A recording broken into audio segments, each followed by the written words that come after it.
À 20 km de Paris, sur les bords de la Seine, nous sommes à Bougival, devant l'une des plus grosses antennes d'Emmaüs. Depuis 60 ans, ce mouvement fondé par l'abbé Pierre pour venir en aide aux plus démunis collecte meubles et objets issus de dons. Les bénéfices des ventes permettent de financer le fonctionnement de la communauté. Un lieu hors du commun, véritable repère à bonnes affaires pour Patrice Gorlez, brocanteur. Emmaüs Bougival récolte tout ce qui est sur Neuilly-sur-Seine et sur Saint-Germain, c'est-à-dire des banlieues aisées, quoi. Ils ont des possibilités d'avoir des beaux objets. Et l'astuce, c'est de chiner les jours d'arrivage, comme ce matin. Mais là, maintenant, il y a de la concurrence. Il y a des collègues qui sont là, qui sont déjà là, qui attendent et qui amènent même leurs chaises pour être sûrs d'attendre confortablement et d'être plus près pour courir au bon endroit. Les portes s'ouvrent sur un immense bric-à-brac de 1800 mètres carrés. Malgré la bousculade de départ, Patrice ne se laisse pas impressionner. Avec plus de 50 ans de Chine derrière lui, il ne tarde pas à repérer cette paire de chaises... Et qui sont amusantes parce que c'est des chaises qu'on appelait des cacteuses. ...qui tiennent leur nom des dames qui s'y installaient pour discuter au coin du feu. On reconnaît que c'est des cacteuses à la forme. Ce petit dossier très étroit avec les accotoirs qui partent comme ça en demi-cercle. C'est typique des meubles du Moyen-Âge. Les cacteuses sont apparues au XVIe siècle et sont aujourd'hui rarissimes en brocante.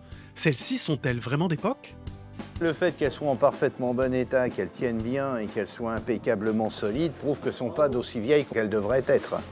Et ce n'est pas le seul indice. Patrice nous montre des détails révélateurs.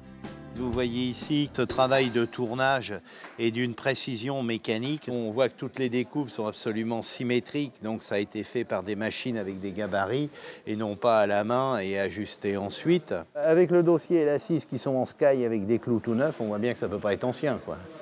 Voilà, autrement, à l'époque, c'était recouvert avec des tapisseries. Des reproductions qui datent des années 50.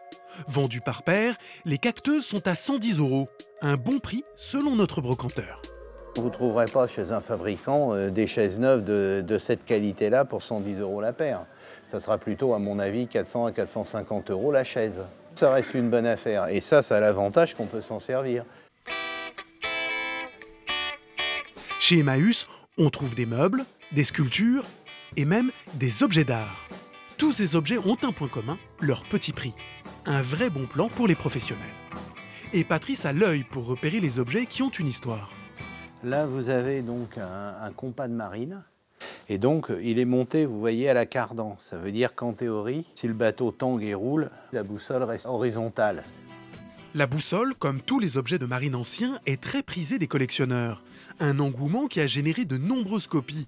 Patrice nous montre comment l'authentifier. C'est un vrai, vous le reconnaissez principalement à la qualité du travail et du décor. Un vrai a obtenu une patine parce que voyez-vous, l'oxydation du bronze est très très lente. Pour obtenir une oxydation comme ça naturelle, il faut à peu près un siècle. Et on ne peut pas la favoriser autrement qu'avec des acides, mais des acides, ça va donner une autre couleur. Une patine du temps aura une couleur jaune. Méfiez-vous si le bronze tire sur le vert. Autre détail qui ne trompe pas, le travail du cadran.